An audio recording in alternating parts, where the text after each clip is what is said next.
meu nome é Fabiana Contrim, eu sou fonoaudióloga, estou aqui na Cardped Brasil e hoje eu vou apresentar um artigo que fez uma revisão de escopo.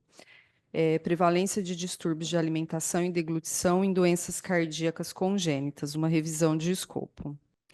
Bom, a doença cardíaca congênita ela é uma normalidade congênita mais comum, ela afeta uma média de 9 a cada 1.000 nascidos vivos e ela varia as deficiências cardíacas entre leves e lesões mais graves. O objetivo do estudo foi resumir, integrar e interpretar a literatura sobre a prevalência de dificuldades de alimentação e deglutição em bebês e crianças com doenças cardíacas congênitas. Geralmente, essas cardiopatias congênitas, elas têm como comorbidades as alterações na alimentação e deglutição, né, que são as disfagias e os distúrbios alimentares, que são as recusas, as seletividades. E nessa revisão de escopo foi apresentado um resumo integrado da literatura publicada. Qual a metodologia que eles utilizaram, né? Eles fizeram uma revisão de escopo em 5 etapas. Então, a primeira dela foi a identificação da questão da pesquisa, qual a prevalência dessas dificuldades de alimentação e deglutição em bebês e crianças cardiopatas.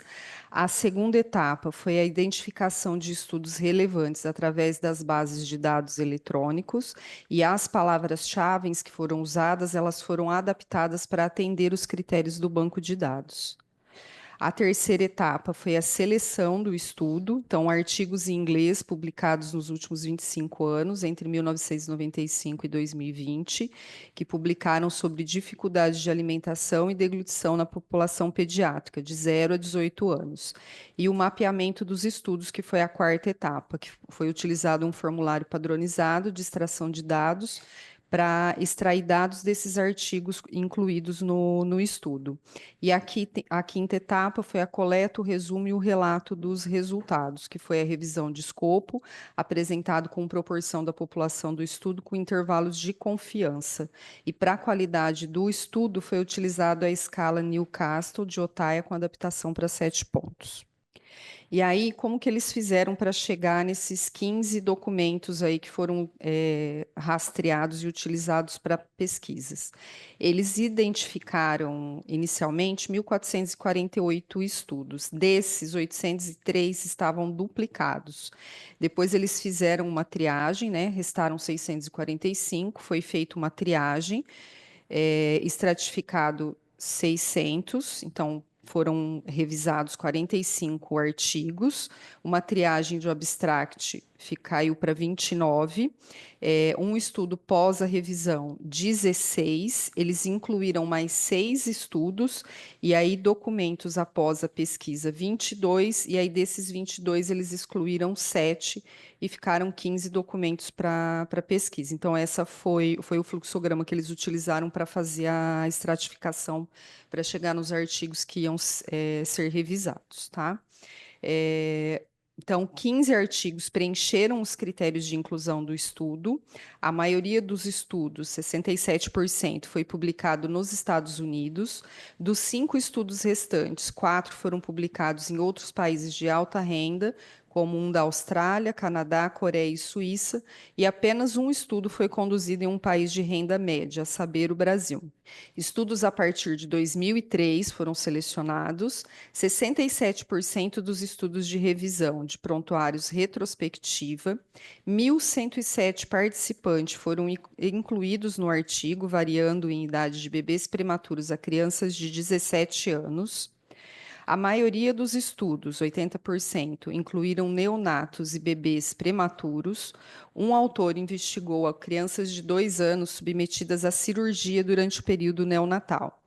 Patologias, anormalidades conotroncais, como transposição das grandes artérias, obstrução do trato de saída do ventrículo esquerdo, como síndrome do coração esquerdo hipoplásico, retorno venoso pulmonar anômalo e defeito dos septos, defeitos septais.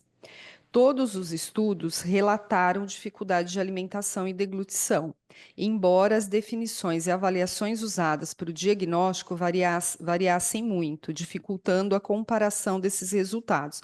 Então, eles não tinham um protocolo de avaliação padronizado ali, validado, para fazer essa avaliação e definir se realmente tinha uma dificuldade de alimentação e deglutição.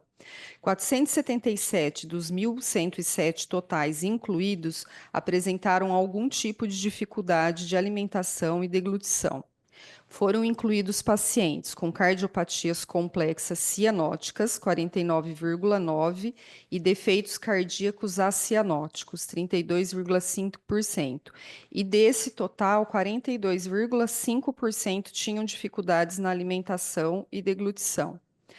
A disfunção nas cordas vocais, ela foi avaliada por laringoscopia e foi relatada uma associação com disfagia e risco aumentado.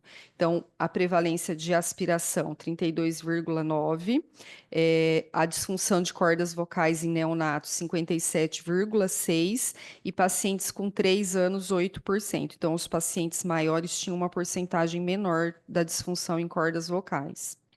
O uso da via alternativa para alimentação. A sonda como medida de alta nos casos em que não era possível alimentar por via oral. Então, alta com sonda, 31,3% e com via oral, 69,7%. E aqui a gente ressalta que tem os casos que nem sempre o paciente ele vai embora com a via alternativa total, como alimentação. Às vezes, esse paciente precisa de uma via alternativa porque ele precisa do ganho de peso. Então, ele faz o uso da via oral e faz o uso da via alternativa para complementação. Amostras representativas controladas para diferentes patologias cardíacas associadas às dificuldades de alimentação e deglutição. Apenas um estudo justificou o tamanho da amostra. 1/3 dos estudos não definiu quais eram as dificuldades de alimentação e deglutição e não implementou avaliação clínica ou instrumental padronizada dessas alterações. Teve uma limitação de extração, porque alguns estudos não definiram, não avaliaram essas dificuldades, né? Que foi o que eu falei no item anterior. Este tipo de estudo é caracterizado por risco substancial de seleção, recall e outros vieses. 80% foram recrutados na infância e 3 estudos relatam participantes com mais de 2 anos. Um único estudo excluiu os bebês prematuros. 9 estudos não relataram idade gestacional e 5 desses estudos incluíram os bebês prematuros. FAM não refere dificuldades de alimentação ou deglutição nos prematuros. 4 desses estudos não referem a associação estatisticamente significante entre dificuldade de alimentação e deglutição, aspiração alta com sonda para alimentação e prematuridade. Crianças cardiopatas com tempo prolongado de internação necessitam receber a intervenção adequada para amenizar essas consequências negativas e otimizar o ganho de peso. Então, aqui entra aqueles pacientes que às vezes eles vão precisar do uso da sonda, não por uma dificuldade da deglutição ou da alimentação, mas por conta da gente ter que otimizar esse ganho de peso. A importância do acompanhamento no interestágio, visando melhorar os resultados do paciente. A avaliação e tratamento fonoaudiológica devem fazer parte do atendimento de bebês e crianças com cardiopatia congênita, para que essas alterações sejam identificadas e feitas as intervenções necessárias. O levantamento sugere que as dificuldades de alimentação e deglutição podem se resolver ao longo do tempo, mas é necessário mais pesquisas devido à diferença estatística significante quando comparado à prevalência combinada dos estudos, que incluíram as cardiopatias complexas, sugerindo maior prevalência em bebês. A discussão. A maioria dos estudos demonstra segurança na deglutição, porém 50% dos pais relatam comportamentos negativos durante a alimentação. Então, aqui poderia ser essas dificuldades alimentares que a gente tem, os DAPs, as recusas, as seletividades dessas crianças que têm a alteração. Muitos estudos não descreveram claramente o método de avaliação da deglutição e alimentação. A avaliação clínica por um fonoaudiólogo foi implementada em apenas 15 estudos. Estudo com avaliação clínica ou instrumental da deglutição são considerados mais confiáveis. Então, aqui a gente entra com os estudos, os exames objetivos. Então, o videodeglutograma que a gente faz aqui e a avaliação anaso, a avaliação das pregas vocais, que a gente às vezes solicita para alguns pacientes. Cor e de Souza relataram dificuldades de alimentação e deglutição com base em avaliações clínicas de alimentação e deglutição conduzidas por um fonoaudiólogo em todos os seus participantes. A prevalência relatada por esses estudos foi de 18% a 74%, respectivamente. Estudos que diagnosticaram disfagia com avaliações instrumentais, como a Videoflur ou o FES, relataram dificuldades de alimentação e deglutição em 52% e 56% de seus pacientes participantes infantis e 72% em neonatos. No entanto, todos esses estudos específicos surgiram um protocolo hospitalar padrão, onde todos os pacientes foram avaliados instrumentalmente após a cirurgia, minimizando assim a possibilidade de viés de seleção. Houston relatou que 27% dos participantes que aspiraram eram assintomáticos na avaliação clínica, e Lundini observou que a avaliação clínica da deglutição à beira-leito foram apenas 73% sensíveis na identificação de pacientes. Então, aqui eles querem mostrar os pacientes que fazem aspiração silente. Então, muitas vezes a gente faz a avaliação clínica, esse paciente não tem sinal em ausculta cervical de broncoaspiração, ele não tem alteração de parâmetro, ele não tem sinal de tosse, engasgo, mas ele faz uma aspiração silente. Então, aqui, nesses casos, os exames objetivos vão ajudar no diagnóstico. Uma revisão sistemática da precisão da avaliação clínica da deglutição em pediatria relatou sensibilidade e especificidade reduzidas da avaliação clínica na identificação de aspiração, particularmente em consistências diferentes de líquidos finos. Skinner sugeriu que a avaliação instrumental de rotina da função das cordas vocais e da segurança da deglutição deve ser considerada para reduzir a mortalidade entre estágios. A aspiração determinada pela avaliação instrumental, Videoflur ou FES, variou de 8% a 51%. Essa ampla gama de aspiração relatada provavelmente está relacionada à idade dos participantes no momento da avaliação e às diferenças metodológicas entre os estudos. A disfunção das cordas vocais, frequentemente associada ao risco de aspiração em paciente pós-cirurgia cardíaca. Então, a gente sabe que os pacientes que têm paralisia de prega vocal bilateral, esses pacientes são os pacientes com risco aumentado para uma disfagia severa, onde a gente não oferta nada por via oral. Outros fatores associados ao risco de aspiração são a morbidade neurológica e respiratória. Então, esse paciente ele precisa ter um neurológico para comer e ele precisa ter um padrão respiratório que ele consiga coordenar, mastigar, deglutir, respirar, ou, nos casos dos bebês, sugar, deglutir, respirar. Necessário um protocolo para avaliação pós-operatória da função da deglutição antes da alta hospitalar. 10% dos bebês necessitaram de alimentação por gastro no acompanhamento de 3 anos. Uso de sonda na alta pode estar relacionado ao ganho de peso devido à necessidade de maximizar a ingesta calórica. Fatores negativos, como aspiração, ingestão oral reduzida, internação hospitalar prolongada, experiência negativa associada à alimentação e às refeições. Então, dentro desses pacientes, a gente tem tanto os pacientes que vão ter um quadro de disfagia, quanto os pacientes que vão ter um quadro de disfunções alimentares mesmo. Por quê? Porque são pacientes que são muito manipulados, tem pacientes que estão em desconforto eminente, gástrico, gástrico-intestinal. Então, a alimentação ela está relacionada com o conforto, e tudo isso traz um desconforto ali para aquela criança. A avaliação é através de solicitação médica e necessidade respiratória do paciente. As dificuldades com a alimentação e deglutição são comuns após a cirurgia cardíaca e estão associadas ao aumento das internações. Deve fazer parte a vigilância contínua da alimentação do paciente, uma vez que muda ao longo da vida desse paciente. E a conclusão. O estudo mostra que a dificuldade de alimentação e deglutição são comuns em crianças cardiopatas, com prevalência de mais de 50% na maioria dos estudos. Tem a necessidade de encaminhamento para avaliação e intervenção especializada. O estudo mostra que a intervenção direcionada da terapia fonoaudiológica foi abaixo do ideal. Mostrou que os estudos futuros devem estabelecer e incluir critérios referentes à idade dos participantes. Limitação de comparação por não ter uma avaliação padrão ouro. Então, nesse caso, a avaliação padrão ouro é sempre o exame objetivo, porque a clínica depende da nossa interpretação. O estudo traz informações sobre a prevalência, natureza das dificuldades de alimentação e intervenção em bebês e crianças cardiopatas e destaca lacunas críticas na literatura.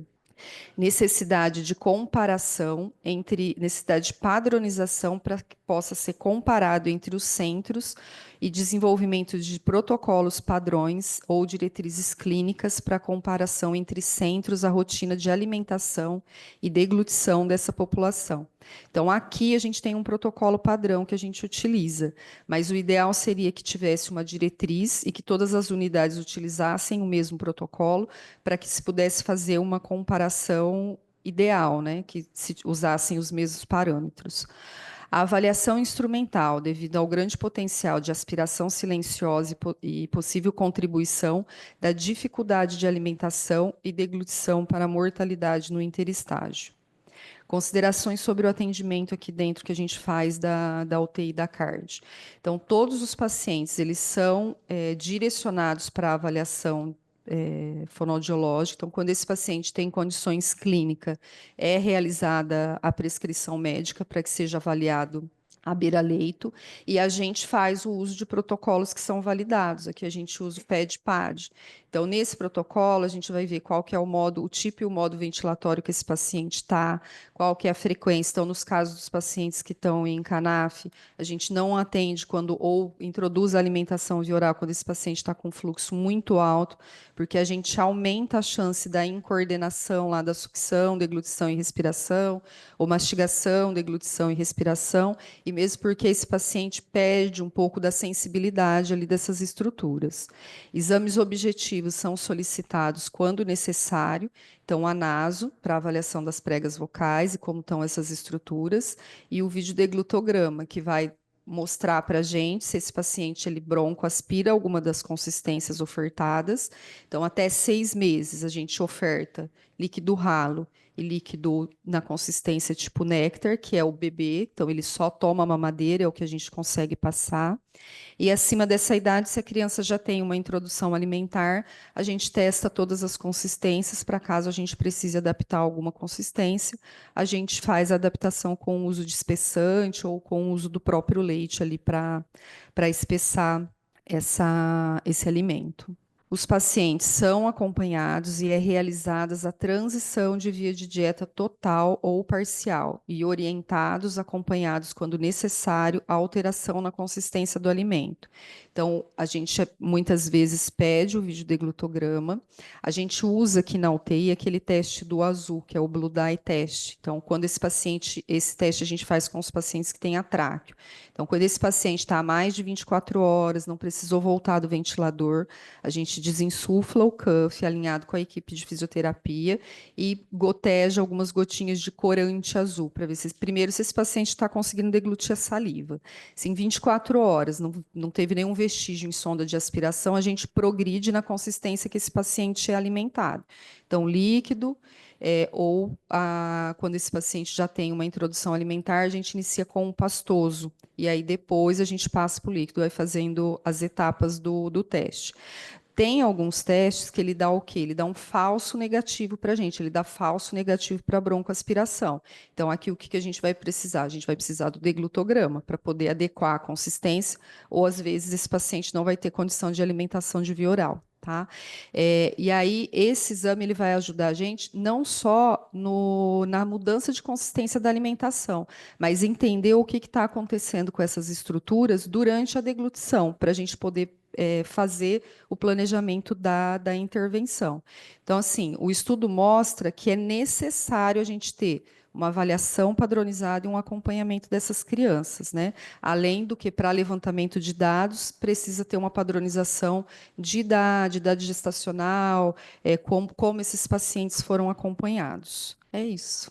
Bem, bom dia a todos novamente. Meu nome é Moacir Fernandes de Godoy, sou médico, cardiologista, pesquisador da FAMERP e um dos coordenadores científicos da Cardioped Brasil, Centro do Coração da Criança. Hoje faremos comentários sobre a metodologia, artigo intitulado Prevalência de distúrbios de alimentação e deglutição em doença cardíaca congênita, uma revisão de escopo. Esse artigo traz uma grande quantidade de aspectos metodológicos, então espero que seja interessante a gente discuti-lo nesse aspecto. Então, já no título, nós vemos dois nomes que dão a nossa motivação de hoje: prevalência, né, e revisão de escopo. Vamos fazer uma pequena revisão do que seja isso. Antes, vamos classificar o estudo. O estudo apresentado hoje, ele é quantitativo, evidentemente quantitativo, temos vários números e exatamente o foco, que é prevalência, né? É um estudo de campo, não houve intervenção, é uma revisão de literatura, então é um estudo quantitativo de campo. Por ser um estudo de prevalência, ele é transversal, ele não caminha no tempo, e é transversal contemporâneo, porque foi feito próximo à nossa época atual. E se caracteriza como revisão, mais especificamente revisão de escopo. É um termo que não temos visto aqui nas nossas reuniões, então eu vou pedir licença para dissecar um pouco sobre esse assunto. Então, o que é uma revisão de escopo? Escopo, por definição, se refere à extensão e os limites do conhecimento sobre um tema. Ou seja, na revisão de escopo, se vai procurar saber qual é o estado atual da arte, o que tem sobre o assunto, tá? É diferente da revisão sistemática, onde há um rigor maior, uma metodologia mais específica e, eventualmente, até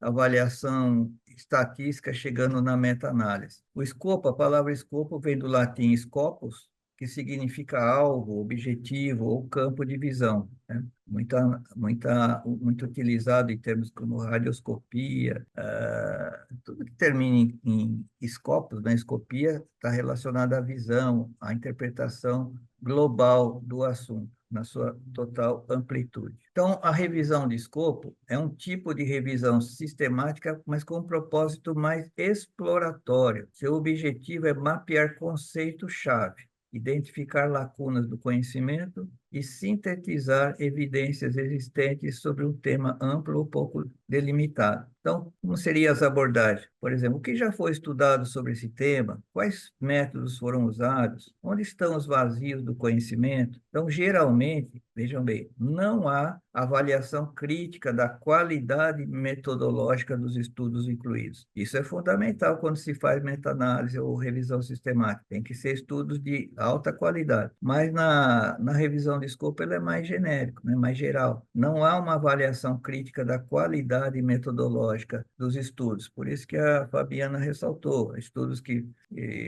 abordam aspectos de uma forma, outro de outra. Então, é uma revisão geral para ver como é que está a situação no mundo naquele momento. Como é que eu comparo a revisão de escopo com outros tipos de revisão? Na revisão de escopo, o objetivo é mapear conceitos e lacunas em temas amplos, né? Na revisão sistemática, já quero responder uma pergunta específica, com rigor. Na meta-análise, vai se quantificar resultados combinando dados estatisticamente. Então, vocês vejam que há uma diferença básica no objetivo desse tipo de revisão. Quando é que se usa? A revisão de escopo usa quando há incerteza sobre o escopo, ou seja, sobre os conceitos, as bases do conhecimento existente. Na revisão sistemática, quando é que usa? Quando se busca a melhor evidência para uma questão clínica clara. A meta-análise, quando há estudos semelhantes e dados numéricos comparáveis. Então, a gente vai num progresso crescente, né, de rigor matemático, científico, para se chegar ao objetivo. Lá mais para baixo, nós temos as revisões narrativas, né? Quando eu desejo só discutir ideias, teorias ou experiências, e se faz uma revisão da literatura sem qualquer método sistemático. Revisão integrativa, ela faz uma associação, ela combina dados empíricos ou experimentais, né, com dados teóricos. E a menor de todas, em qualidade, é a revisão rápida, que era muito feita nos princípios dos estudos, das teses, dissertações, você ir atrás de fornecer evidência em curto prazo para a tomada de decisão. Pouco material levantado. Bom, então os pontos chaves da revisão de escopo, que ela é exploratória, ampla, é ideal para novas áreas ou temas complexos e multidimensionais. Não exige avaliação crítica, isso é muito importante. Vocês viram que nesse estudo não há comparações estatísticas, né? Porque não é o foco da revisão de escopo. Então, vamos ver como é que entrou essa revisão de escopo dentro do texto apresentado. Na introdução, os autores dizem que essa revisão de escopo apresenta um sumário integrado da literatura publicada sobre a prevalência da alimentação e da deglutição, as dificuldades desses aspectos, nas doenças cardíacas congênitas. Encontraram 15 estudos revisados por pares, escritos em inglês e publicados nos últimos 25 anos. Tá? Então, como